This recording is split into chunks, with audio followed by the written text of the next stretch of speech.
اللہ اکبر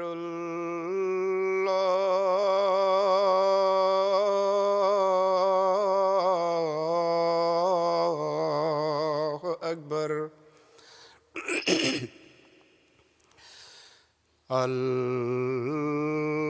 اللہ اکبر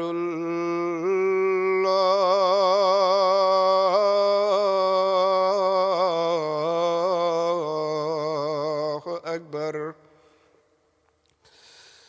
اشہد ان لا الہ الا اللہ اشہد ان لا الہ الا اللہ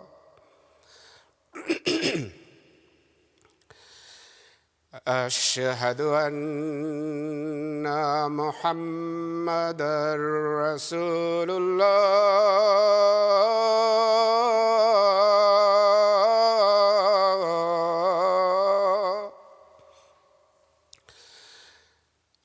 اشہد ان محمدا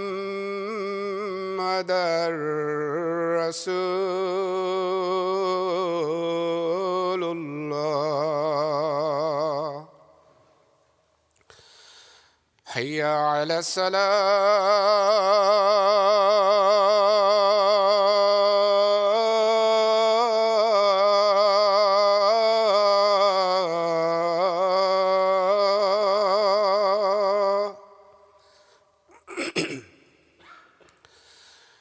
حی علی الصلاۃ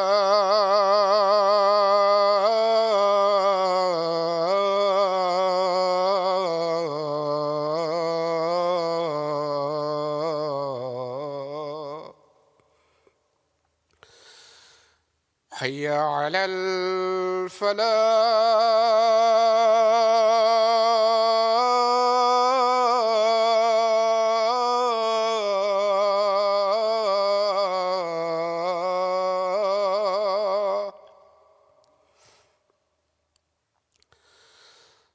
حی علی الفلاح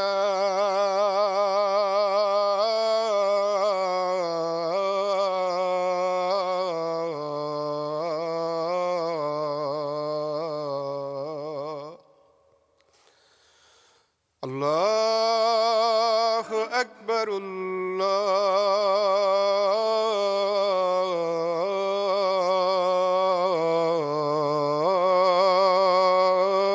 اللہ اکبر لا الہ الا اللہ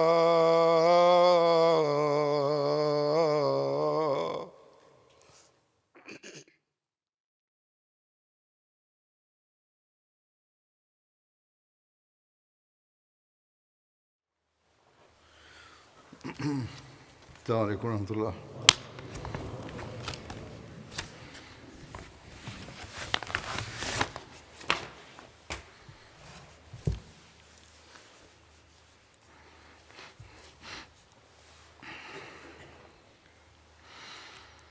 أشهد أن لا إله إلا الله وحده لا شريك له وأشهد أن محمدا عبده ورسوله أما بعد فأعوذ بالله من الشيطان الرجيم بسم الله الرحمن الرحيم الحمد لله رب العالمين الرحمن مالك يوم الدين إياك نعبد وإياك نستعين اهدنا الصراط المستقيم صراط الذين أنعمت عليهم غير المغضوب عليهم ولا الضالين.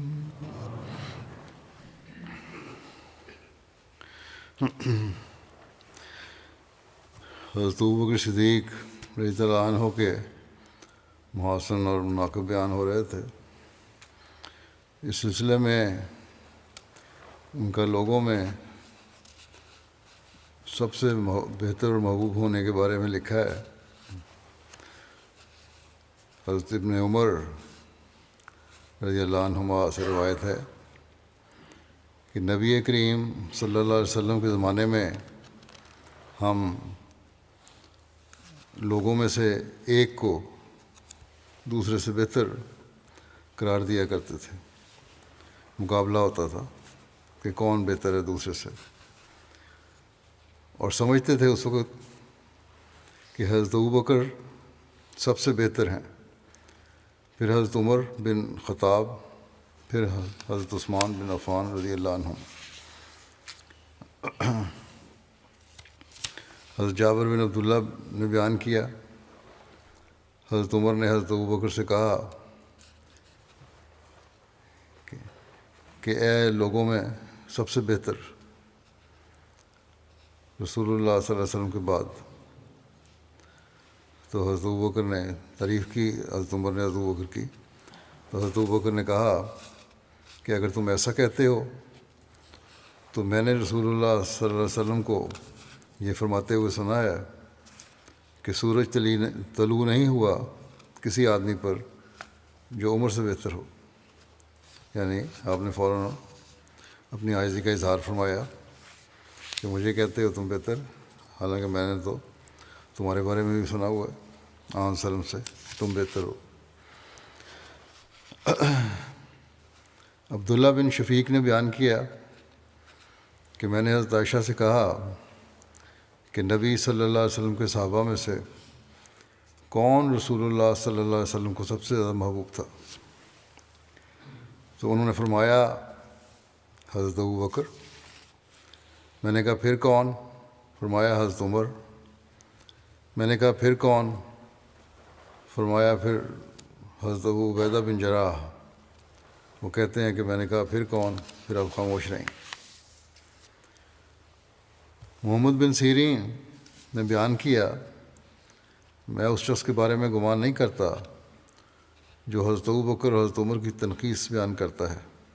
یعنی انہیں نقص نکالتا ہے، اور وہ نبی صلی اللہ علیہ وسلم سے محبت رکھتا ہو، اور پھر یہ بھی ساتھ دعویٰ ہو کہ مجھے حضرت صلی اللہ علیہ وسلم سے محبت ہے.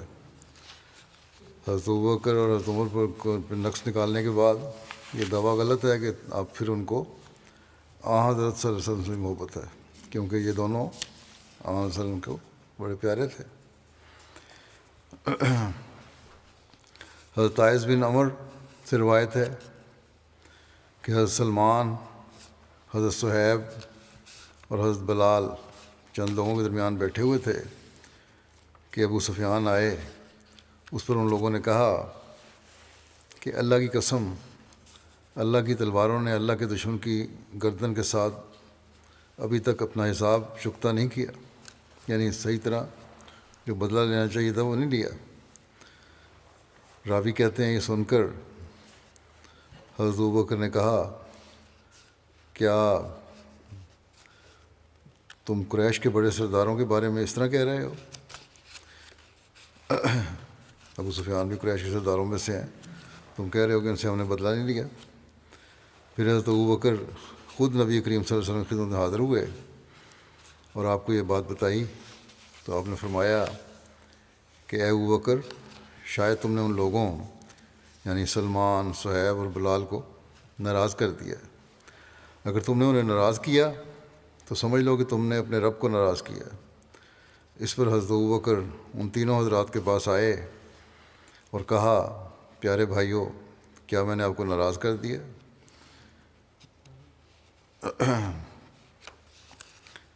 بڑے عبادت خانہ انداز میں یہ کہا تو انہوں نے کہا نہیں، ایسا کوئی بات نہیں ہے، اے ہمارے بھائی، اللہ آپ کو معاف کرے۔ بہرحال یہاں یہ ثابت کرنا بھی ہے کہ حضرت ابوبکر کی عاجزی کس قدر تھی۔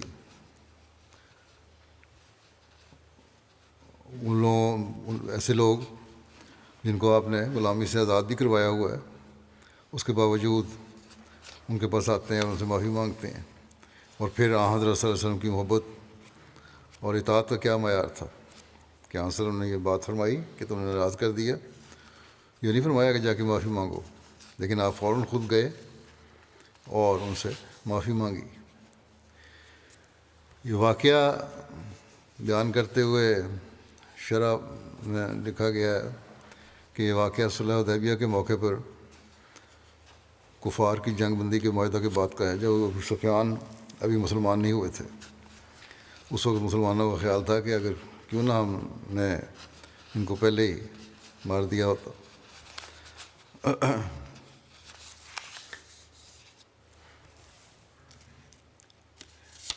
حفظ قرآن کے بارے میں حضرت مسلم موعود رضی اللہ عنہ نے بھی تاریخ سے حوالے سے باتیں فرمائی ہیں۔ فرماتے ہیں کہ ابو عبیدہ کہتے ہیں کہ رسول اللہ صلی اللہ علیہ وسلم کے مہاجر صحابہ میں سے مندرجہ ذیل کا حفظ ثابت ہے: ابو بکر، عمر، عثمان، علی، طلحہ، سعد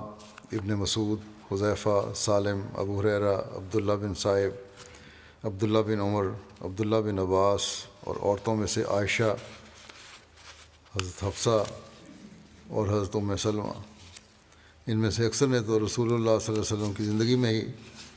قرآن شریف حفظ کر لیا تھا، اور بعض نے آپ کی وفات کے بعد حفظ کیا۔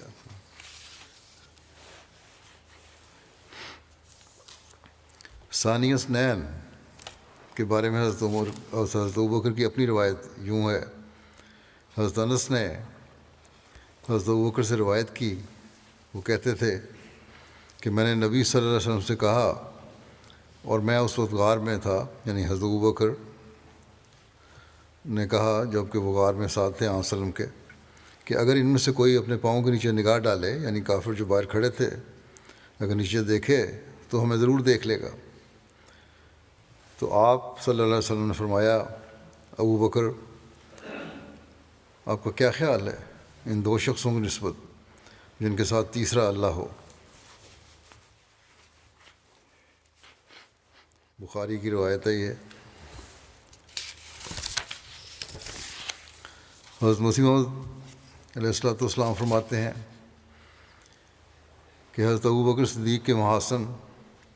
اور خصوصی فضائل میں سے ایک خاص بات یہ بھی ہے، یہ سفر ہجرت میں آپ کو رفاقت کے لیے خاص کیا گیا، اور مخلوق میں سے سب سے بہترین شخص یعنی حضرت صلی اللہ علیہ وسلم کی مشکلات میں آپ ان کے شریک تھے، اور آپ مصائب کے آغاز سے ہی حضور کے خاص انیس بنائے گئے تھے، یعنی خاص دوست بنائے گئے تھے، تاکہ محبوب خدا کے ساتھ آپ کا خاص تعلق ثابت ہو۔ اور اس میں بھید یہ تھا کہ اللہ تعالیٰ کو یہ خوب معلوم تھا کہ صدیق اکبر صحابہ میں سے زیادہ شجاع، متقی اور سب سے زیادہ حضرت صلی اللہ علیہ وسلم کے پیارے اور مرد میدان تھے، اور یہ کہ سید الکائنات صلی اللہ علیہ وسلم کی محبت میں فنا تھے۔ آپ یعنی حضرت ابوبکر ابتدا سے ہی حضور کی مالی مدد کرتے اور آپ کے اہم امور کا خیال فرماتے تھے۔ سو اللہ نے تکلیف دہ وقت اور مشکل حالات میں اپنے نبی صلی اللہ علیہ وسلم کی آپ کے ذریعے تسلی فرمائی، اور الصدیق کے نام اور نبی ثقلین کے قرب سے مخصوص فرمایا، اور اللہ تعالیٰ نے آپ کو ثانی اثنین کی خلت فاخرہ سے فیض یاب فرمایا، اور آپ خاص الخاص بندوں میں سے اور اپنے خاص الخاص بندوں میں سے بنایا۔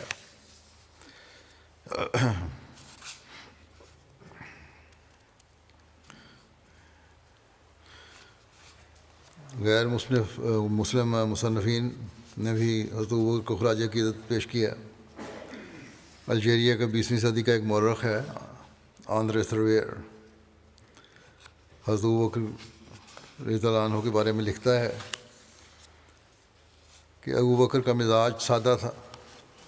غیر متوقع عروج کے باوجود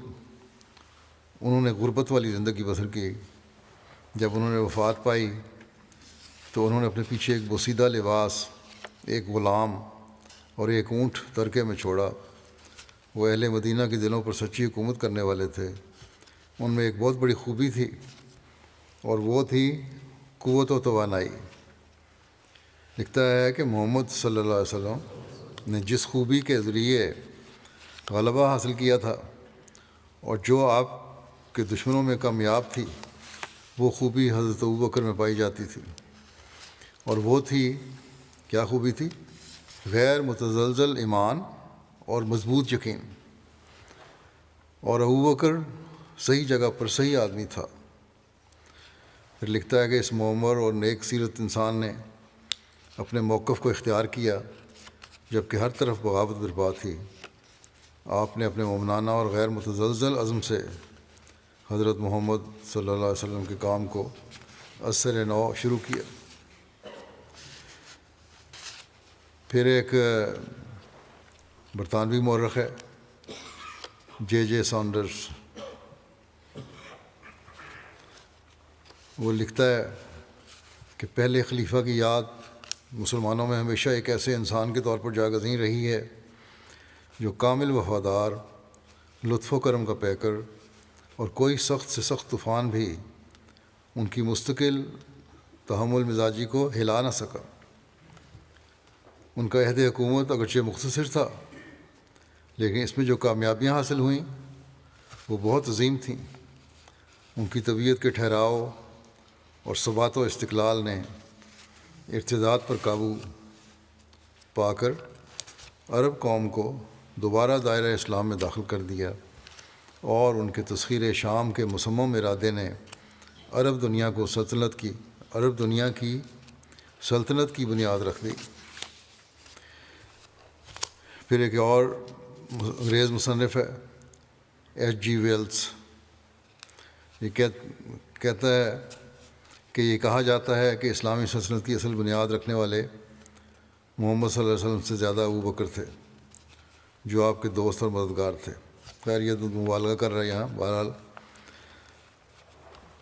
تو لکھ یہ رہا ہے کہ پھر لکھتا ہے آگے کہ اگر محمد صلی اللہ علیہ وسلم اپنے متزلزل کردار کے باوجود ابتدائی اسلام کا دماغ اور تصور تھے، الیاذ باللہ نعوذ باللہ، تو ابوبکر اس کا شعور اور عزم تھے۔ جب کبھی محمد متزلزل ہوتے صلی اللہ علیہ وسلم تو ابوبکر ان کی ڈھارس میں آتے تھے۔ بہرحال یہ باتیں تو اس کی فضول گوئی اور لغو باتیں ہیں جس میں کوئی سچائی نہیں ہے، لیکن آگے بات یہ صحیح بات جو لکھ رہا ہے وہ یہ لکھ رہا ہے کہ جب محمد صلی اللہ علیہ وسلم کا انتقال ہوا تو ابوبکر آپ کے خلیفہ اور جانشین بنے، اور پہاڑوں کو بھی ہلا دینے والے ایمان کے ساتھ انہوں نے بڑی سادگی اور سمجھداری سے 3 یا 4 ہزار عربوں پر مشتمل چھوٹی چھوٹی سی فوج کے ساتھ ساری دنیا کو اللہ کے تابع فرمان بنانے کا کام شروع کیا۔ بہرحال جیسا کہ میں نے کہا کہ مصنف نے حضرت ابوبکر کی بعض خوبیوں کا ذکر کیا ہے جو بلا شبہ انہیں موجود تھیں، لیکن چونکہ یہ لوگ حضرت صلی اللہ علیہ وسلم کے اس اعلیٰ و عرفہ مقام نبوت کی حقیقت کا ادراک اور شعور نہیں رکھتے تھے، اس لیے یہ حضرت ابوبکر اور حضرت عمر وغیرہ کی تعریف میں اس حد تک مبالغہ میری سے کام لے جاتے ہیں کہ جو کسی بھی طور پر درست نہیں ہو سکتا۔ حالانکہ حضرت عمر ہوں یا حضرت ابوبکر، یہ سب اپنے آقا و مطاع حضرت محمد رسول اللہ صلی اللہ علیہ وسلم کے وفادار اور کامل متبع اور عاشق تھے۔ یہ لوگ حضرت محمد صلی اللہ علیہ وسلم کے شعور نہ تھے، بلکہ خادمانہ رنگ میں حضرت محمد صلی اللہ علیہ وسلم کے لیے ہاتھ اور پاؤں تھے۔ ایسا ہی دین اسلام حضرت صلی اللہ علیہ وسلم کے دماغ کا نام یا کام نہ تھا، جس نے لکھا ہے کہ اسلام جو تھا اس کا دماغ حضرت صلی اللہ علیہ وسلم سے، نعوذ باللہ، بلکہ سراسر خدائی رہنمائی اور وحی الہی کے نتیجہ میں ایک کامل اور مکمل شریعت اور دین کا نام اسلام ہے۔ اور نہ ہی کسی بھی گھبراہٹ یا تزلزل کے موقع پر حضرت ابوبکر حضرت صلی اللہ علیہ وسلم کے ڈھارس بنے، بلکہ اول تو اس اشجاع الناس جری اور بہادر نبی صلی اللہ علیہ وسلم کی ساری زندگی میں ہم کبھی کسی گھبراہٹ یا تزلزل کو دیکھ نہیں سکتے، اور اگر کوئی پریشانی کا موقع آیا بھی ہو تو خدائے قادر و توانا ان کے لیے ڈھارس بنتا رہا۔ مصنف نے لکھا ہے کہ ابوبکر آپ کی ڈھارس بناتے تھے، جبکہ اس کے بالکل الٹ ہم نے دیکھا ہے کہ اگر حضرت ابوبکر کی زندگی میں کسی پریشانی یا گھبراہٹ کا وقت آیا بھی تو حضرت صلی اللہ علیہ وسلم ان کے لیے ڈھارس بنا کرتے تھے، جیسا کہ ہجرت کے موقع پر جب حضرت ابوبکر سخت پریشان ہوئے اور گھبرائے، بے شک یہ گھبراہٹ حضرت صلی اللہ علیہ وسلم کی محبت میں آپ صلی اللہ علیہ وسلم کے لیے ہی تھی، لیکن حضرت ابوبکر کی اس گھبراہٹ کے موقع پر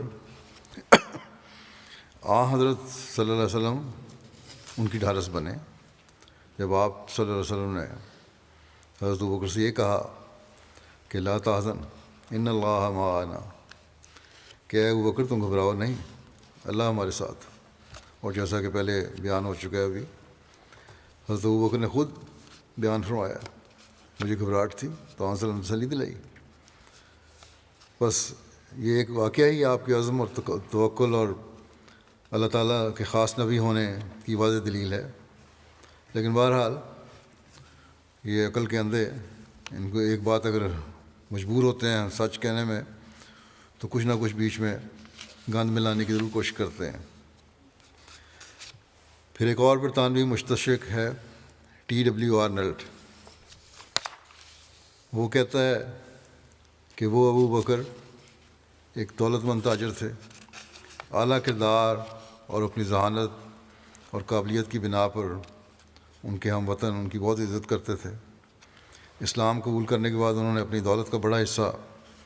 ان مسلمان غلاموں کو خریدنے پر صرف کر دیا جنہیں کفار ان کے آقا محمد صلی اللہ علیہ وسلم کی تعلیمات پر ایمان لانے کے سبب اذیتیں دیتے تھے۔ پھر اسکاٹ لینڈ کا مستشرق اور برطانوی ہندوستان میں شمال مغربی صوبوں کا lieutenant governor sir William Muir ہے، یہ لکھتا ہے کہ حضرت ابوبکر کا عہد حکومت مختصر تھا، لیکن محمد صلی اللہ علیہ وسلم کے بعد اسلام ابوبکر سے زیادہ کسی اور کا ممنون نہیں، یعنی محمد کے بعد ابوبکر سے زیادہ اسلام کی خدمت کسی اور نے نہیں کی۔ حضرت ابوبکر کے اخلاق حسنہ کے بارے میں حضرت مسلم موعود رضی اللہ عنہ بیان فرماتے ہیں کہ کیا یہ سچ نہیں کہ بڑے بڑے زبردست بادشاہ ابوبکر اور عمر بلکہ ابو ہریرہ کا نام لے کر رضی اللہ عنہ کہتے رہے ہیں اور چاہتے رہے ہیں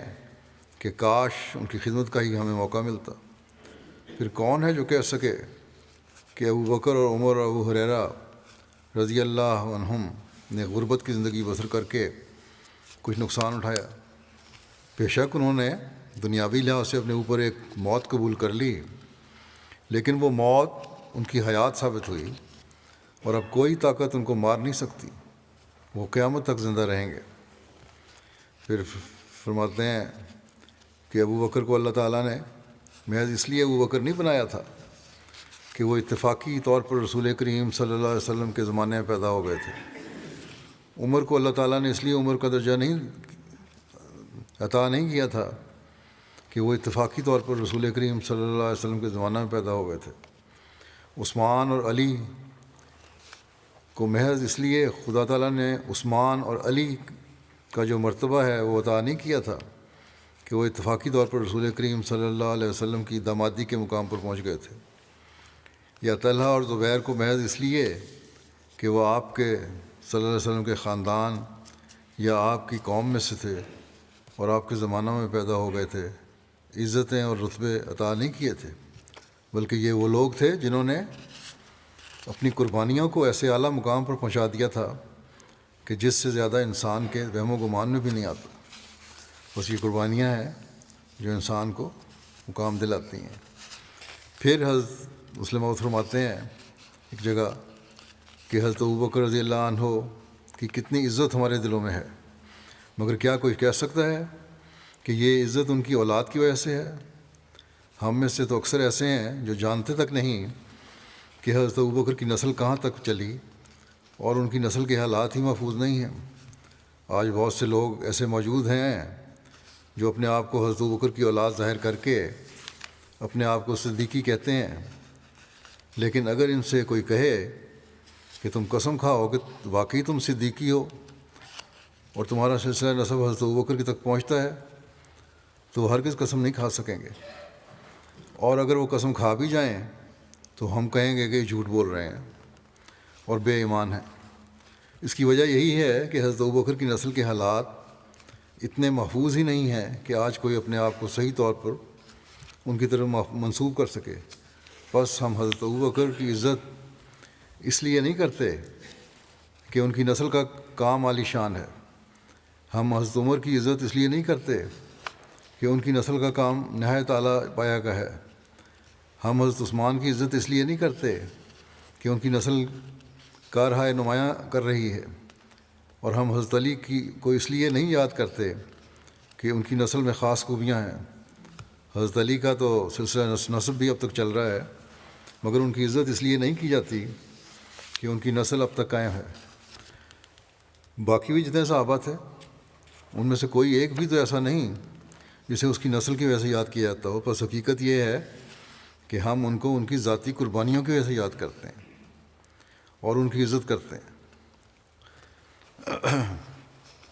پھر حضرت مسلم موعود فرماتے ہیں کہ حضرت ابوبکر کو دیکھو، آپ مکے کے ایک معمولی تاجر تھے، اگر محمد رسول اللہ صلی اللہ علیہ وسلم مبعوث نہ ہوتے اور مکے کی تاریخ لکھی جاتی تو مورخ صرف اتنا ذکر کرتا کہ ابوبکر عرب کا ایک شریف اور دیانتدار تاجر تھا، مگر محمد رسول اللہ صلی اللہ علیہ وسلم کی اتباع سے ابوبکر کو وہ مقام ملا تو آج ساری دنیا ان کا ادب اور احترام کے ساتھ نام لیتی ہے۔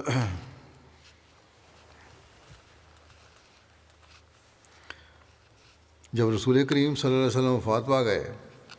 اور حضرت ابوبکر کو مسلمانوں نے اپنا خلیفہ اور بادشاہ بنا لیا تو مکے میں بھی یہ خبر جا پہنچی۔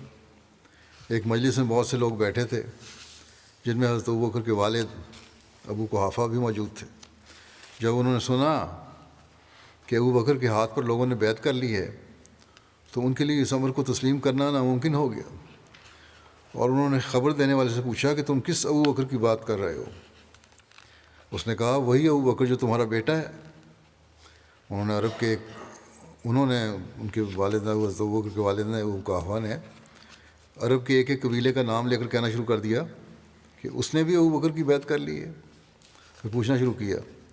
کہ بڑے بڑے قبائل ہیں، کیا انہوں نے ابوبکر کی بیعت کر لی ہے؟ ہارن کا نام لے کے پوچھا، اور جب اس نے کہا کہ سب نے متفقہ طور پر ابوبکر کو خلیفہ اور بادشاہ بنا لیا ہے تو ابو قحافہ بے اختیار کہنے لگے کہ اشہد ان لا الہ الا اللہ وحدہ لا شریک لہ واشہد ان محمدا عبدہ ورسولہ، یعنی میں گواہی دیتا ہوں کہ خدا تعالیٰ کے سوا اور کوئی معبود نہیں، اور میں گواہی دیتا ہوں کہ محمد رسول اللہ صلی اللہ علیہ وسلم اس کے سچے رسول ہیں۔ فرماتے ہیں کہ حالانکہ وہ دیر سے مسلمان تھے، ابو قحافہ مسلمان ہو گئے تھے، انہوں نے فتح مکہ کے بعد یا شاید اس سے پہلے انہوں نے جو یہ کلمہ پڑھا اور دوبارہ محمد رسول اللہ صلی اللہ علیہ وسلم کی رسالت کا اقرار کیا، تو اسی لیے کہ جب حضرت ابوبکر خلیفہ ہوئے تو ان کی آنکھیں کھل گئیں اور انہوں نے سمجھا کہ یہ اسلام کی سچائی کا ایک زبردست ثبوت ہے، ورنہ میرے بیٹے کی کیا حیثیت تھی کہ اس کے ہاتھ پر سارا عرب متحد ہو جاتا۔ پھر ایک جگہ حضرت مسلم موعود لکھتے ہیں کہ حضرت ابوبکر رضی اللہ تعالیٰ عنہ کو دیکھ لو، انہوں نے جب اسلام قبول کیا تو لوگوں نے کہنا شروع کر دیا کہ مکے کا ایک لیڈر تھا اب ذلیل ہو گیا، مگر اسلام سے پہلے ان کی اس سے زیادہ کیا عزت ہو سکتی تھی کہ 200 یا 300 آدمی ان کا نام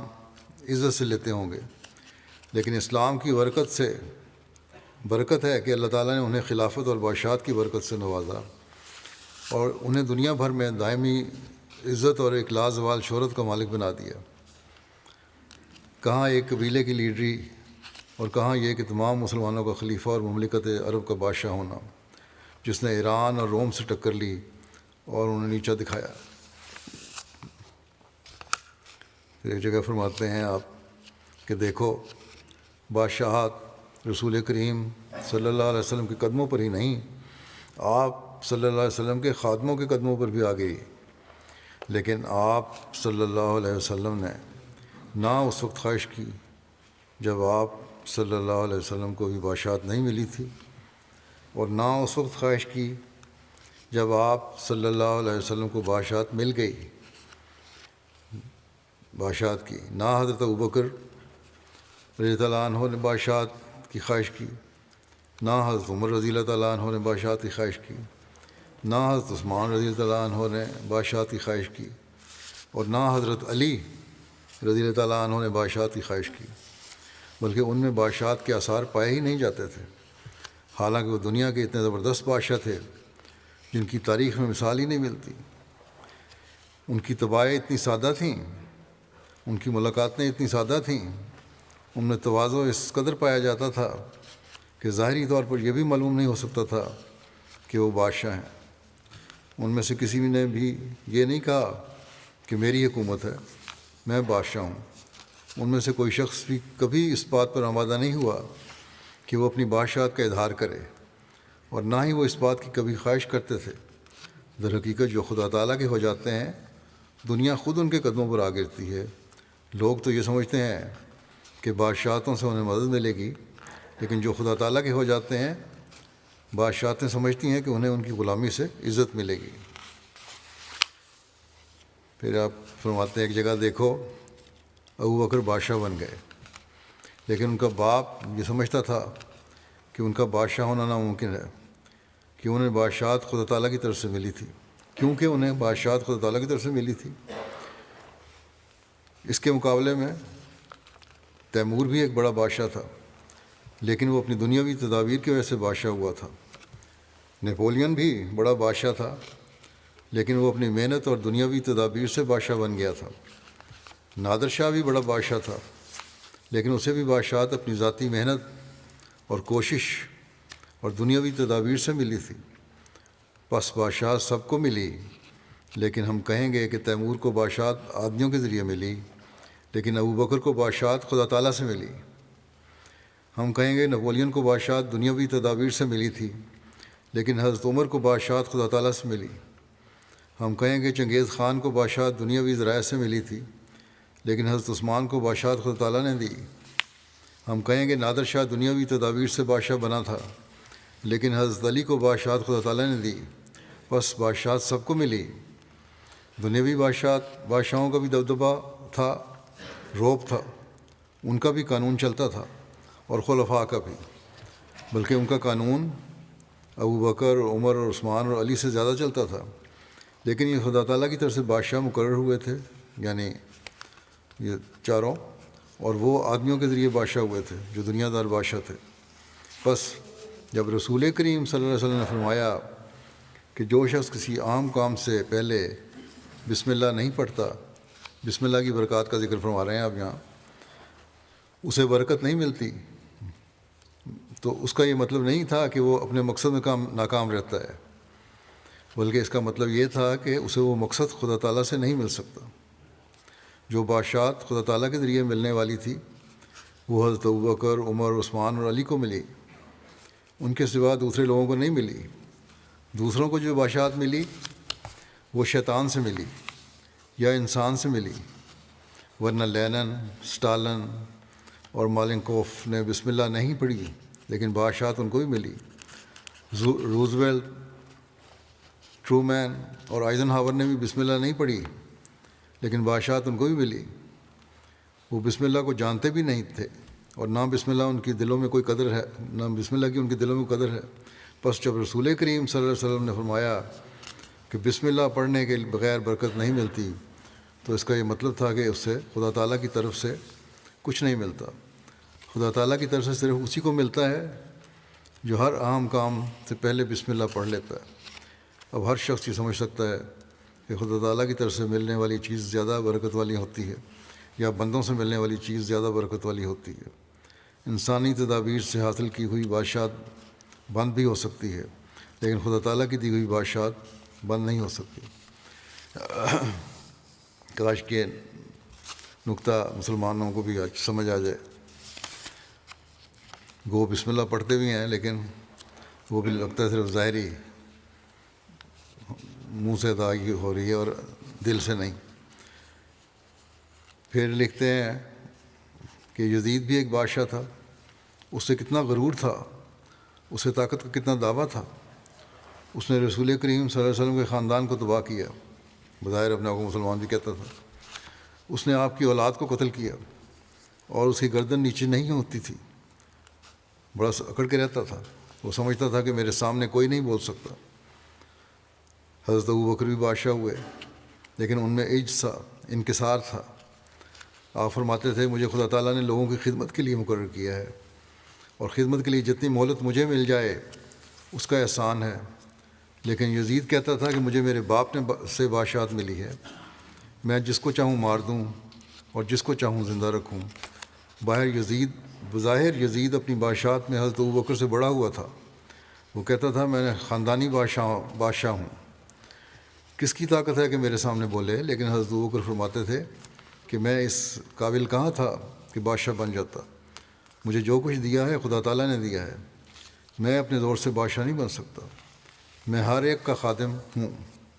میں غریب کا بھی خادم ہوں اور امیر کا بھی خادم ہوں۔ اگر مجھ سے وہ غلطی سرزد ہو تو مجھ سے اس کا ابھی بدلہ لے لو،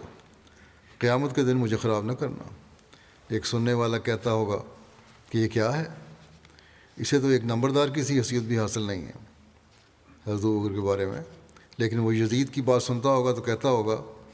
کہ یہ باتیں ہیں جو کیسر و کسرا والی ہیں، یہ بادشاہوں والی باتیں ہیں جو یزید کر رہا ہے۔ لیکن جب حضرت ابوبکر فوت ہو گئے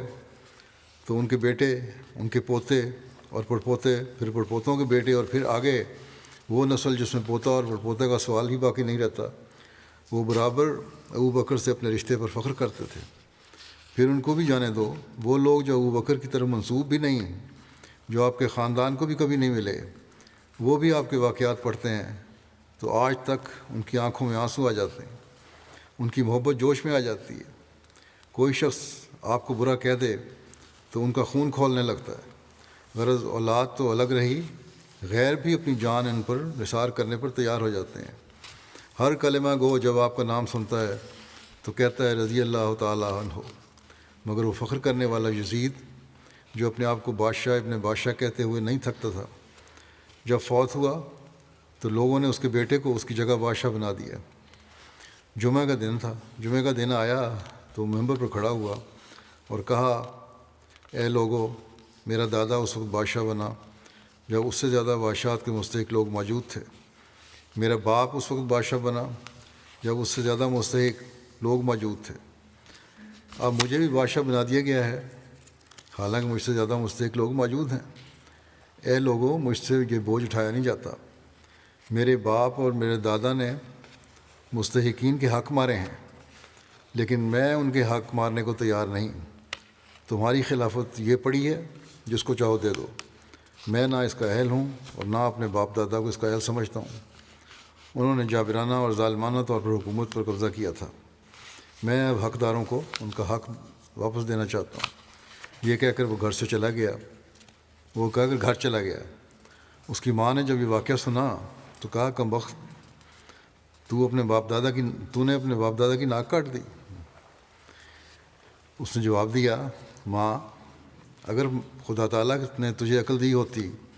تو سمجھتی کہ میں نے باپ دادا کی ناک نہیں کاٹی، میں نے ان کی ناک جوڑ دی ہے۔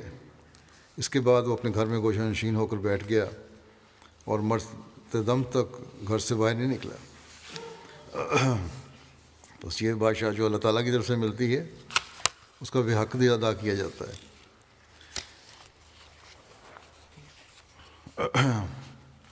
یہ بھی سبق ہے ہمارے مسلمان لیڈروں کے لیے، بادشاہوں کے لیے۔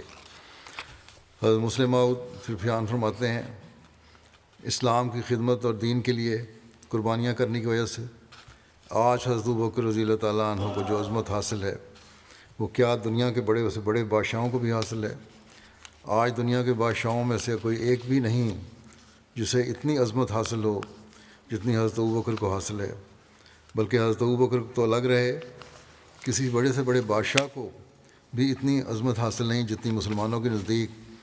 حضرت ابوبکر کے نوکروں کو حاصل ہے۔ بلکہ حق یہ ہے کہ ہمیں حضرت ابوبکر کا کتا بھی بڑی عزتوں والوں سے اچھا لگتا ہے، اس لیے کہ وہ محمد صلی اللہ علیہ وسلم کے در کا خادم ہو گیا۔ فرماتے ہیں جو محمد صلی اللہ علیہ وسلم کے در کا غلام ہو گیا تو اس کی ہر چیز ہمیں پیاری لگنے لگ گئی، اور اب یہ ممکن ہی نہیں کہ کوئی شخص اس عظمت کو ہمارے دلوں سے محو کر سکے۔ ہمارے پہ الزام لگاتے ہیں کہ نعوذ باللہ ہم حضرت صلی اللہ علیہ وسلم کی توہین کرتے ہیں، لیکن ہمارے یہ خیالات ہیں۔ حضرت مسلم موعود فرماتے ہیں کہ حضرت ابوبکر رضی اللہ عنہ کے ایک بیٹے جو دیر کے بعد اسلام میں داخل ہوئے تھے، ایک دفعہ رسول کریم صلی اللہ علیہ وسلم کی مسجد میں بیٹھے تھے، مختلف باتیں ہو رہی تھیں کہ وہ باتوں میں حضرت ابوبکر سے کہنے لگے ابا جان فلاں جنگ کے موقع پر میں ایک پتھر کے پیچھے چھپا ہوا تھا، آپ میرے سامنے سے 2 دفعہ گزرے، میں اگر اس وقت چاہتا تو آپ کو مار دیتا، مگر میں نے اس خیال سے ہاتھ نہ اٹھایا کہ آپ میرے باپ ہیں۔ ابوبکر رضی اللہ تعالیٰ عنہ یہ سن کر بولے کہ میں نے تجھے اس وقت دیکھا نہیں، اگر میں تجھے دیکھ لیتا تو چونکہ تو خدا کا دشمن ہو کر میدان میں آیا تھا اس لیے میں تجھے ضرور مار دیتا۔ حضرت ابوبکر رضی اللہ عنہ کے اخلاق فاضلہ کے بارے میں حضرت مسیح علیہ الصلوۃ والسلام فرماتے ہیں ابوبکر رضی اللہ عنہ وہ تھا جس کی فطرت میں سعادت کا تیل اور بتی پہلے سے موجود تھی، یعنی اس میں جلنے کی صلاحیت تھی، روشن ہونے کی صلاحیت تھی۔ اس لیے رسول کریم صلی اللہ علیہ وسلم کی پاک تعلیم نے اس کو فی الفور متاثر کر کے روشن کر دیا۔ اس نے آپ صلی اللہ علیہ وسلم سے کوئی بحث نہیں کی، کوئی نشان اور معجزہ نہیں مانگا، مان سن کر صرف اتنا ہی پوچھا کہ کیا آپ نبوت کا دعویٰ کرتے ہیں؟ جب رسول کریم صلی اللہ علیہ وسلم نے فرمایا ہاں تو بول اٹھے کہ آپ گواہ رہیں میں سب سے پہلے ایمان لاتا ہوں۔ یہ تجربہ کیا گیا ہے،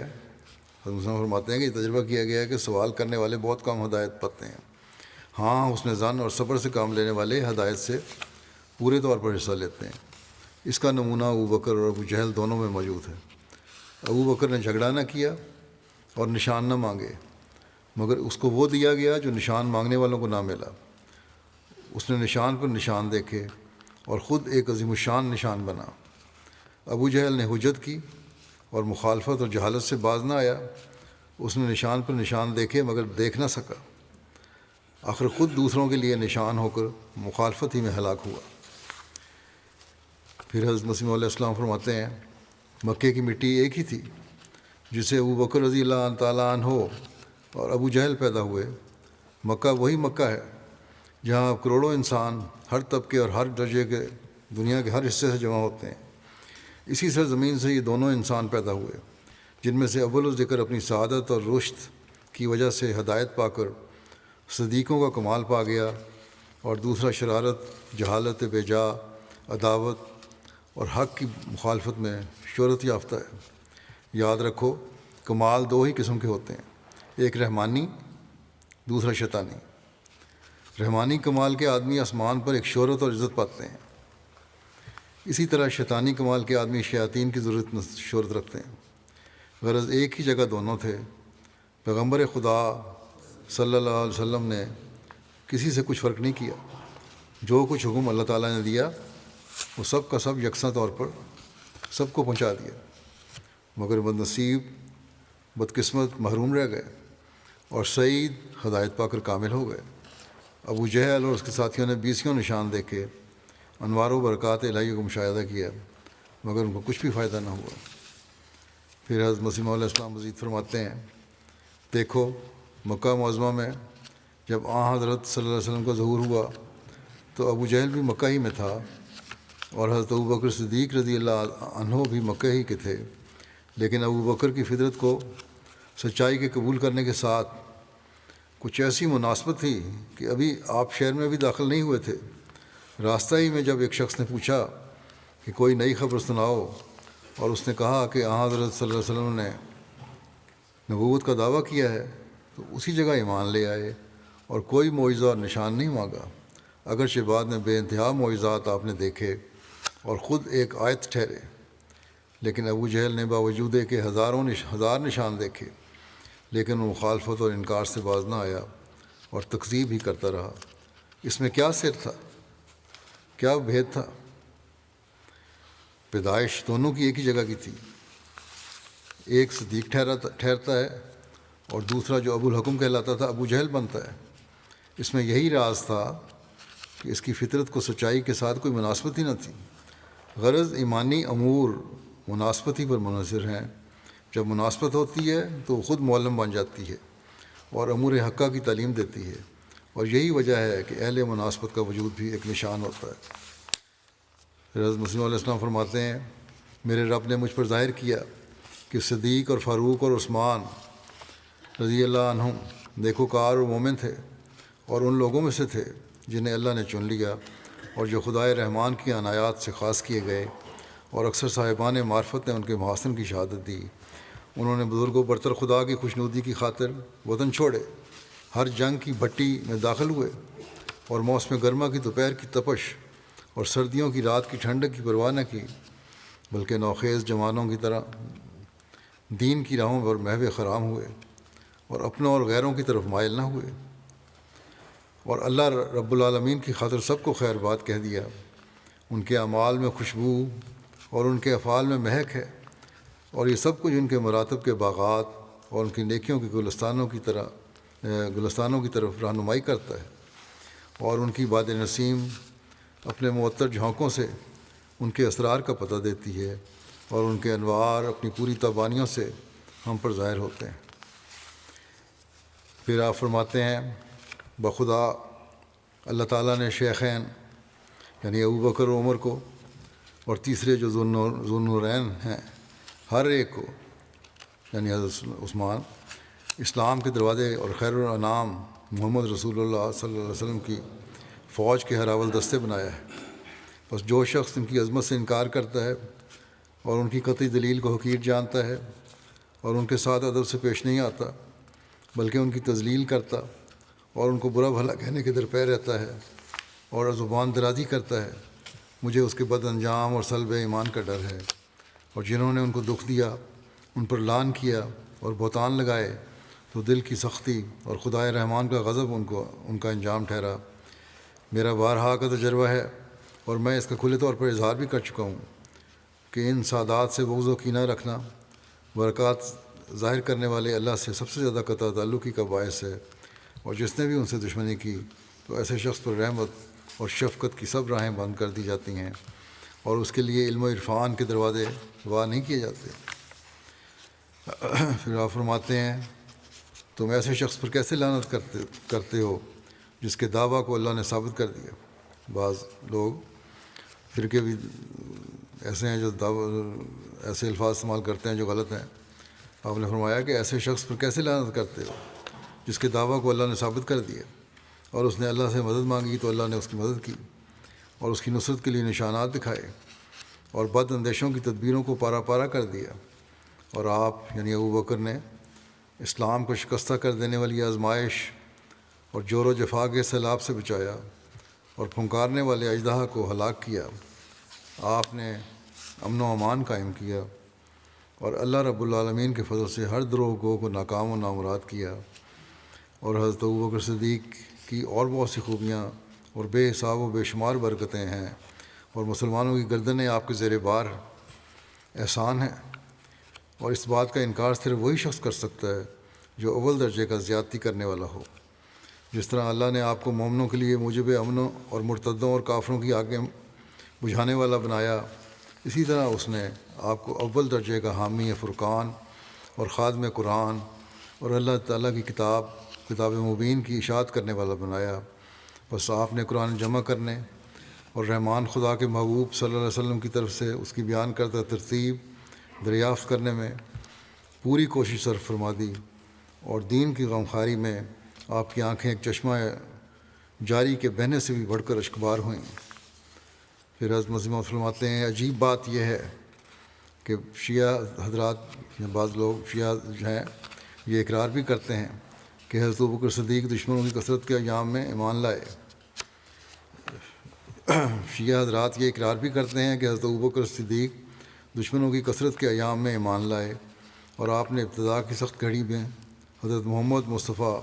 صلی اللہ علیہ وسلم کی رفاقت اختیار کی، اور جب رسول اللہ صلی اللہ علیہ وسلم مکے سے نکلے تو آپ بھی کمال صدق و صفا سے حضور کی معیت میں نکل کھڑے ہوئے اور تکالیف برداشت کیں، اور وطن مألوف اور دوست احباب اور اپنے پورے کا پورا خاندان چھوڑ دیا اور خدائے لطیف کو اختیار فرمایا۔ پھر ہر جنگ میں آپ شریک ہوئے، کفار سے لڑے، اور نبی احمد مختار صلی اللہ علیہ وسلم کی مدد کی۔ پھر آپ اس وقت خلیفہ بنائے گئے جب منافقوں کی ایک جماعت مرتد ہو گئی اور بہت سے کاذبوں نے دعویٰ نبوت کر دیا، جس پر آپ ان سے جنگ و جدال کرتے رہے یہاں تک کہ ملک میں دوبارہ امن و امان ہو گیا اور فتنہ پردازوں کا گروہ خائب و خاسر ہوا۔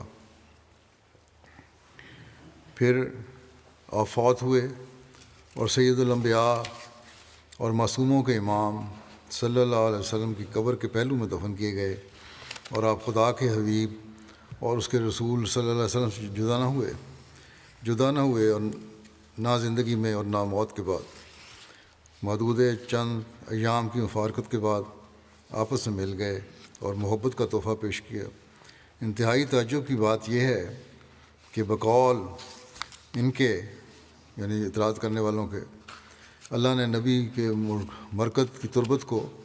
خاتم النبیین اور دو کافروں، غاصبوں اور خائنوں کے درمیان مشترک کر دیا،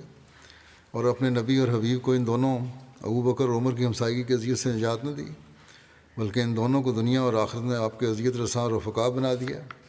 اور نعوذ باللہ ان دونوں ناپاکوں سے آپ کو دور نہ رکھا۔ ہمارا رب ان کی بیان کردہ باتوں سے پاک ہے، جو یہ کہتے ہیں یہ غلط کہتے ہیں۔ یہ ایسا نہیں ہے جیسا بیان کیا جاتا ہے، بلکہ اللہ نے ان دونوں کو یعنی ابو بکر اور حضرت عمر کو ان دونوں پاک بازوں کے امام صلی اللہ علیہ وسلم کے ساتھ ملا دیا، لیکن اس میں اہل بصیرت کے لیے نشانات ہیں۔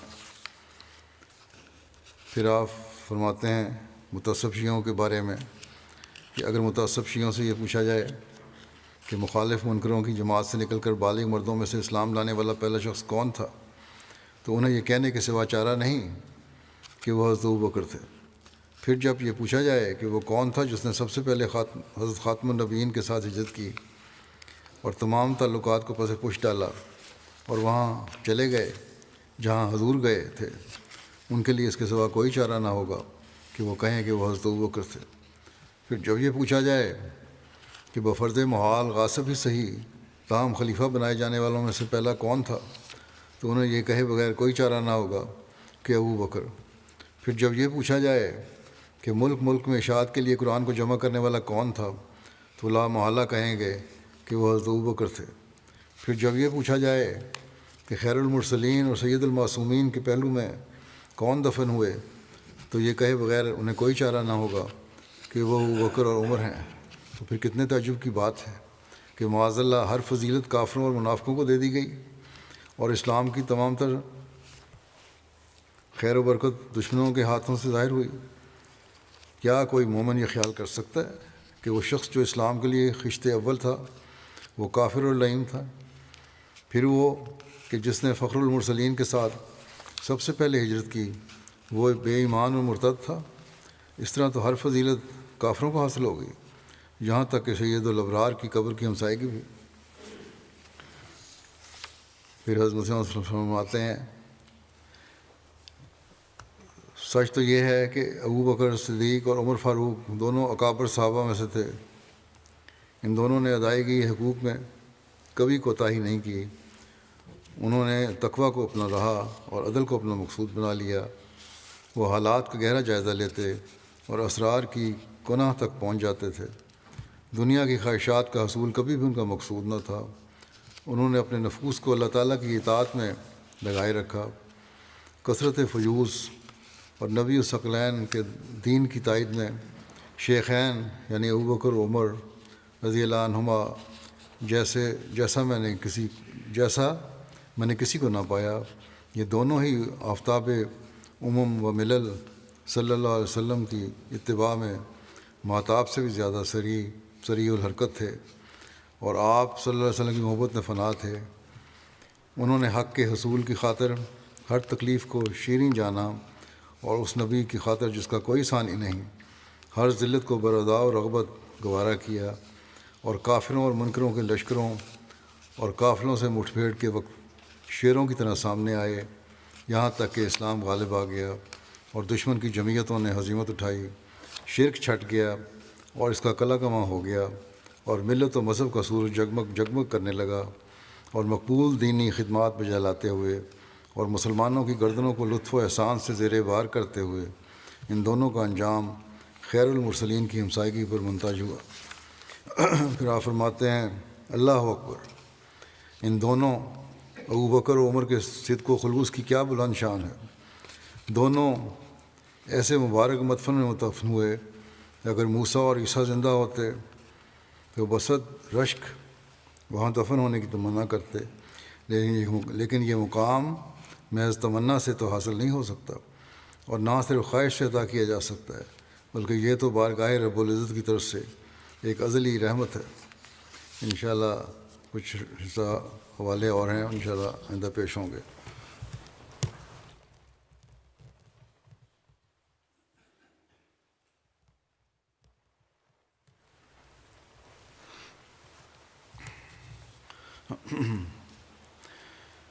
الحمد لله نحمده ونستعينه ونستغفره ونؤمن به ونتوكل عليه ونعوذ بالله من شرور أنفسنا ومن سيئات أعمالنا من يهده الله فلا مضل له ومن يضلل فلا هادي له ونشهد أن لا إله إلا الله ونشهد أن محمدا عبده ورسوله عباد الله رحمكم الله إن الله يأمر بالعدل والإحسان وإيتاء ذي القربى وينهى عن الفحشاء والمنكر والبغي يعظكم لعلكم تذكرون اذكروا الله يذكركم وادعوه يستجب لكم ولذكر الله